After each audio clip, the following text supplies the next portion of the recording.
All right, let's dive in. Today we're heading over to the Arabian Peninsula. Ooh, sounds exciting. It is. We're taking a look at Qatar and their plans for a sustainable future. Their sustainability goals have been pretty impressive. They really have. We've got two key documents to explore today. Okay, lay it on me. First up is the third Qatar National Development Strategy 2024-2030. Catchy title. What's that all about? Well, you can call it NDS-3 for short. NDS-3 it is. And the second one is the Qatar National Vision 2030, or QNV 2030. All right, so NDS-3 and QNV 2030. Got it. We're going to untangle how these two work together. I'm all ears. We'll focus on how Qatar plans to keep growing its economy. Which is booming, by the way. Oh, absolutely, but also how they're going to protect the environment at the same time. Right, because you can't have one without the other, can you? Exactly, especially with their goals for cutting emissions and preserving those amazing ecosystems they have. It's a delicate balance, for sure. Think of it this way. QNV 2030 is like the big overarching vision. Like where they see themselves in the grand scheme of things. Exactly. It's about Qatar becoming a super advanced country. Capable of, what, sustaining its own development. Yeah, and providing a high standard of living for everyone. Ambitious, I like it. And what about NDS-3? Where does that fit in? Think of NDS-3 as the action plan. It lays out all the steps to get to that vision. So QNV 2030 is the dream, and NDS-3 is the roadmap to get there. You got it. And speaking of dreams, Qatar has been making some serious moves in the global energy market. Oh yeah, they've been on a roll since launching QNV 2030 back in 2008. Right. Impressive economic growth, like averaging 5% a year. And they're one of the top exporters of liquefied natural gas, LNG. That's huge. It's quite a feat. But they've been making strides in environmental areas, too. Oh, absolutely. They're not just focused on economic growth. Like, get this. They treat almost all of their wastewater. Almost all of it. Wow. How much are we talking? A whopping 99.7%. That's incredible. And then they reuse it for irrigation. Talk about efficient resource management. They're really walking the walk when it comes to sustainability. They are, but like with any ambitious goal, there are always challenges. It's never a straight line to the top, right? Exactly. So what kind of roadblocks do you think they're facing in achieving all this? Well, the elephant in the room is their dependence on hydrocarbons. Ah, yes, the oil and gas. It's a huge part of their economy. Like 87% of government revenue comes from it. Yeah, I can see how that could be a challenge if they're trying to diversify. It's a big one. So a key focus has to be on diversifying their economy. Moving away from just relying on oil and gas. Yeah, shifting towards a knowledge-based economy powered by innovation and a skilled workforce. And of course, let's not forget the environmental challenges. Oh, those are always there, aren't they? It's a global issue, and they're definitely not immune to it. So they're grappling with reducing emissions, protecting biodiversity. And using resources more efficiently, that's something we all need to figure out, right? Absolutely. It's a global issue, and the way Qatar handles it will have implications for everyone. It's all connected. Speaking of connections, that brings us back to NDS-3. It's their plan for sustainable economic growth. Right. It's not just about growing for the sake of growing. It's about a new model. It's a shift. NDS-3 is about changing how they grow, making it more sustainable in the long run. Instead of relying so much on government funding for growth, it's about giving the private sector more power. Exactly. Let the businesses take the lead, be innovative, and drive the growth. So what does the government do in this new model? Their role shifts to creating a thriving business environment. Providing the right conditions for businesses to flourish. You got it. And to make all of this happen, NDS-3 focuses on 4 key areas. Hit me with them. I'm ready for the breakdown. All right. First up, we have the energy sector. Which is kind of their bread and butter, right? Exactly. But they're not resting on their laurels. They're already leading in LNG. Right, but the cool part is they're looking to expand into low-carbon energy sources. They're looking at establishing a blue ammonia plant. Have you heard about this? Blue ammonia. Tell me more. It's pretty cutting edge. They'd make it using natural gas, but they capture and store the carbon emissions. So it's still using fossil fuels, but in a cleaner way. Exactly, making it a much cleaner fuel source. That's clever. And what else? They're also exploring carbon capture technologies to reduce emissions from their existing industries. So it's a two-pronged approach.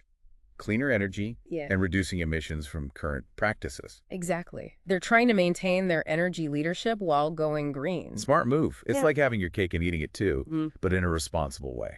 Now, on to those diversification clusters. Remember those? Of course. We were just talking about diversifying away from oil and gas. Right. These clusters are designed to boost specific industries. Think of them like specialized ecosystems. Okay, I'm intrigued.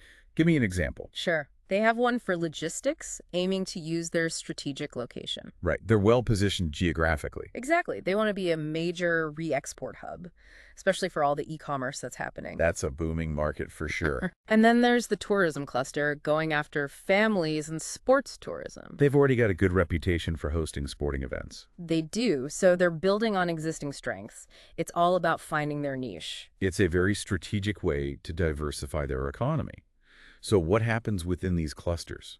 They're not just throwing businesses together randomly, oh no. More like a carefully crafted ecosystem. You got it. Imagine it.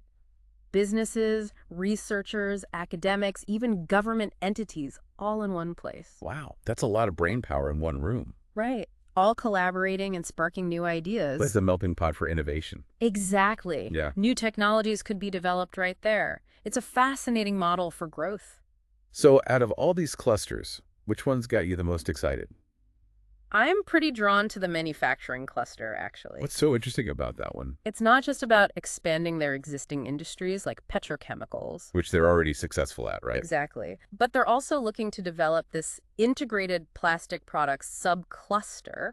Oh, wow, that sounds interesting. What's their plan there? They're focusing on using those fourth industrial revolution practices. Like all that high-tech stuff, automation, AI, big data. Yeah, all of that.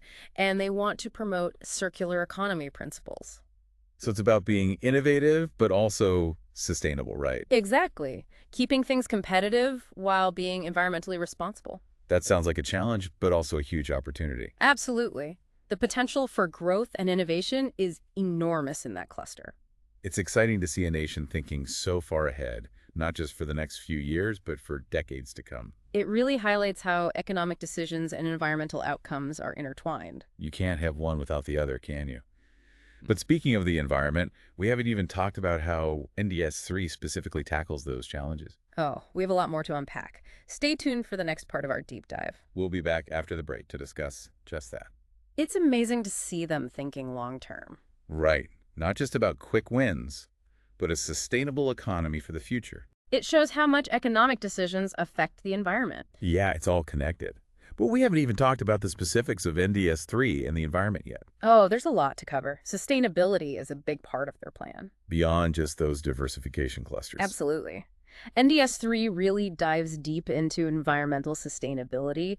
They even have a whole strategic national outcome dedicated to it. Wow, they're serious about this. They are, and they've set some big goals for 2030.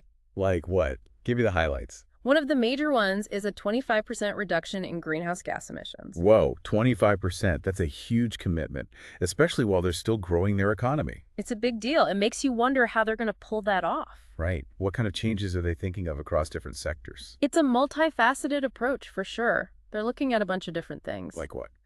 Well, they're considering carbon capture technologies, switching to renewable energy sources. Yeah, it makes sense. They're also thinking about electrifying transportation, making buildings more energy efficient, and stricter environmental regulations. So it's not just one thing. It's attacking the problem from all angles. Exactly. It's a complete overhaul of how they do things, not just small tweaks here and there. That's encouraging. It shows they're serious about making a real change. And it's not just about reducing emissions. They also want to boost their renewable energy capacity. How much are they aiming for? A whopping 4 gigawatts. That's a massive jump towards cleaner energy. 4 gigawatts. That's a serious commitment to renewable energy.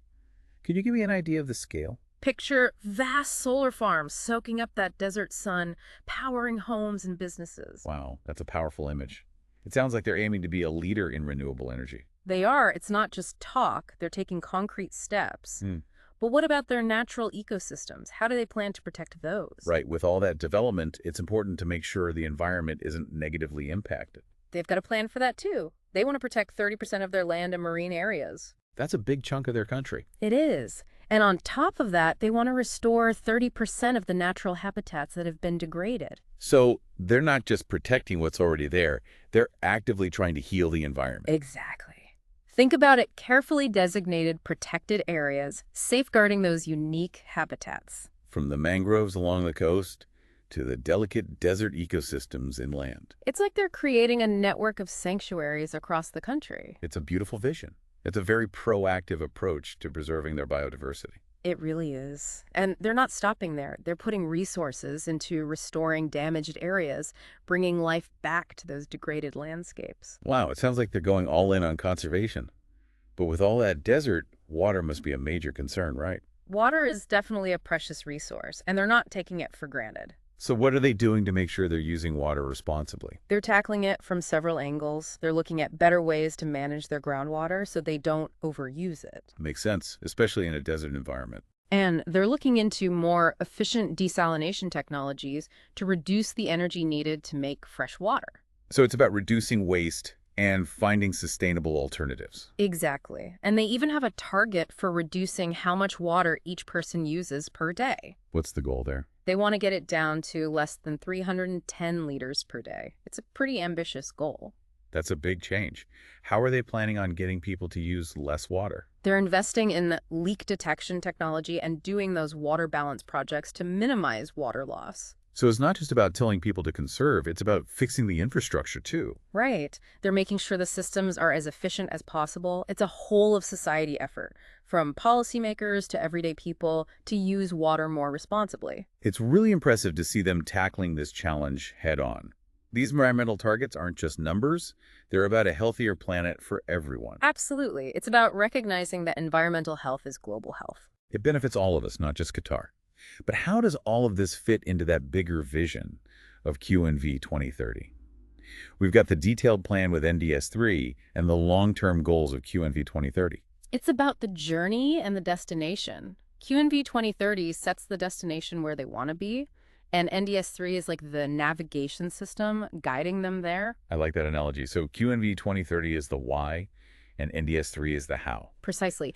And if you look closely, the 4 pillars of QNV 2030 are mirrored in the 7 strategic national outcomes of NDS3. You know, it's like those 4 pillars: economic development, human development, social development, and environmental development are the overarching themes. Right. And those 7 strategic outcomes are the chapters within each theme, breaking down how they'll achieve those big goals. It's a great way to think about it. And when it comes to the environment, both documents are totally in sync. They both stress the importance of sustainable resource management, cutting emissions, and protecting that amazing biodiversity. It's a consistent message throughout both documents, a shared vision for a sustainable future. It's like weaving a tapestry.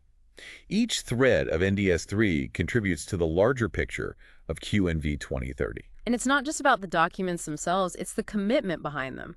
Qatar is putting its money where its mouth is, showing a real dedication to sustainability. They're putting in the resources and showing the political will to make it happen. They're a case study worth watching, tackling those big issues with a clear vision and a detailed plan. And it's a journey that ultimately benefits everyone, right? Absolutely. In a world grappling with climate change, resource scarcity, and all these environmental problems, we need more countries stepping up and showing that a sustainable future is possible. Couldn't agree more. It's time for action, not just words. But before we wrap up this part of our deep dive, there's one more crucial element of NDS3 that we need to explore. Okay, hit me with it. What else is there? Fiscal sustainability. It's about making sure they can actually afford all these ambitious plans. Right, it's like building a house. You need a strong foundation to support everything else. Exactly. So NDS3 outlines how they're going to keep their finances healthy and resilient. So they can weather any storms that come their way. Exactly. They're aiming for a fiscal framework that can handle those unexpected shocks, like economic downturns or those unpredictable global energy prices. Especially since they still rely heavily on hydrocarbons, it makes sense to have a safety net. Exactly. So they're looking at ways to diversify their revenue so they're not so dependent on oil and gas. And they're focusing on making sure every dollar of public spending is used wisely and effectively. Not just spending more, but spending smarter, right? Exactly. Making sure those investments are aligned with their long-term goals. They're also focused on managing public debt responsibly and dealing with those contingent liability, those potential financial obligations. So they're being really careful with their money, making sure they have enough flexibility if things get tough. Exactly. And get this, they're even looking at implementing a sovereign green financing framework. A green financing framework. Yeah. Okay, I'm going to need you to break that down for me. Think of it as a way for governments to raise money specifically for projects that are good for the environment and help fight climate change. So they're using their financial power, to drive their sustainability goals. Right. And it's a smart move. It attracts investors who want to support green It's initiatives. like a win-win for everyone involved. Exactly. And this framework is a key part of their plan for fiscal sustainability. It's impressive how they're connecting all the dots, making sure their financial decisions support their vision for a sustainable future. It's a holistic approach. They understand that true sustainability needs a strong foundation in all areas: economic, social, and environmental. Each piece of the puzzle supports the others. It's a great example of a nation committed to building a better future. Not just for themselves, but for the whole world. Before we move on to the last part of our deep dive, Hmm. let's quickly recap what we've learned about Qatar. Sure. We've seen their ambitious plans for economic change, their dedication to protecting the environment, and how they're making sure they can actually pay for it all. They're not just talking about it. They're actually taking concrete steps to make it happen. Exactly. But there's one crucial aspect we haven't discussed yet: the human dimension. How is Qatar preparing its people for this massive transformation? That's a great point. It's not just about buildings and infrastructure. It's about people, right? It's about empowering them to thrive in this new reality. You got it. And that's where NDS3's focus on a future-ready workforce comes into play. Let's explore that feeler in the final part of our deep dive. We're back and ready to wrap up our exploration of Qatar's sustainability journey. We've covered a lot of ground: their economic goals, those environmental initiatives. And let's not forget their commitment to being fiscally responsible. It's all connected. But like we were saying before the break, a true transformation needs to involve people. Right, it can't just be about buildings and fancy technology. Exactly. It's about empowering individuals to thrive in this new world Qatar's building. And that's where NDS3's focus on creating a future-ready workforce comes in. It's all about equipping Qatar's people with the right skills and knowledge. To not just adapt to all these changes, but to excel in a rapidly changing world. And ultimately lead the charge towards a sustainable future. So how are they planning to build this future-ready workforce? Give me the specifics. They're taking a multi-pronged approach, tackling it from different angles. One major focus is upskilling their existing workforce. Upskilling meaning giving them the training they need to stay competitive. Exactly. Their goal is to have over 46% of their workforce either skilled or highly skilled by 2030. Whoa, 46%. That's a pretty big jump. How are they planning to achieve that? It's a two-pronged approach. Firstly, they're making it easier to attract skilled professionals from other countries. So opening up to a global talent pool. Yeah. They're making it easier to get visas and work in Qatar, making it a more attractive destination for skilled professionals. It's smart to recognize that talent can come from anywhere. Exactly. Diversity of thought is so valuable, but it's not just about bringing in people from outside. They're also focusing on empowering Qatari citizens, right? Absolutely. They want over 20% of the Qatari workforce to be employed in the private sector by 2030. That's a big shift. It's just a real push to get Qataris, especially young people, to see the private sector as a viable career path. It's about changing mindsets and showing them the opportunities that exist. So how are they encouraging this move towards the private sector, particularly for those high-skilled positions? They're creating incentives for companies to hire Qatari workers, for one. Makes sense. And what about the workers themselves? They're investing heavily in upskilling programs specifically designed for Qatari citizens. So it's a win-win. Companies get skilled workers, and Qatari citizens are empowered to take on those leadership roles. Exactly. They're also working closely with those leading companies in key sectors, those national champions. Helping them develop clear pathways for young Qataris to get into those high-demand fields. Precisely. It's about creating a pipeline of talent that aligns with the needs of their evolving economy. It's about making sure education and training lead to real opportunities. It's future-proofing their workforce. Exactly. But they're not forgetting about the basics either. What do you mean? They're looking at improving the teaching profession, changing how schools are managed, and strengthening early childhood education. So it's a holistic approach to education. Exactly. They've even got new curricula for K-12 schools, incorporating those future-proof skills and embracing digital learning. Wow, they're really going all in on education reform. It's a smart move, investing in their people for the long haul. And they're putting a big emphasis on STEM fields too: science, technology, engineering, and math. STEM is huge everywhere these days.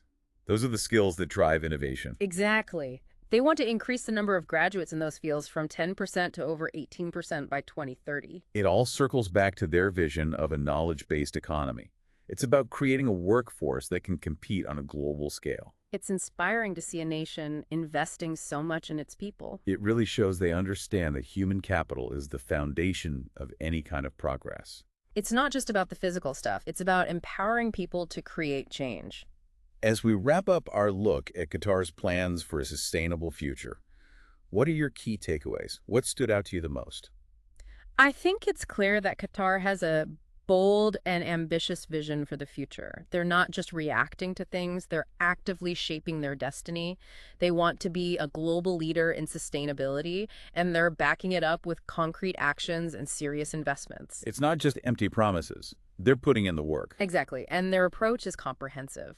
They see how economic progress, social development, and environmental protection are all intertwined. They're not trying to solve these problems in isolation, but as part of a larger interconnected system. And most importantly, they understand that investing in their people is key. It's about equipping them with the skills and knowledge to thrive in this new world. It's a great example of how to approach sustainability with a clear vision, a detailed plan, and a commitment to making a real difference. It's inspiring to see a nation taking such proactive steps towards a better future.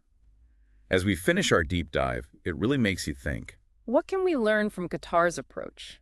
how can we apply these lessons to our own communities, our own businesses, our own lives? That's a question for all of us to consider as we navigate our own paths towards a more sustainable future. It's a journey we're all on together.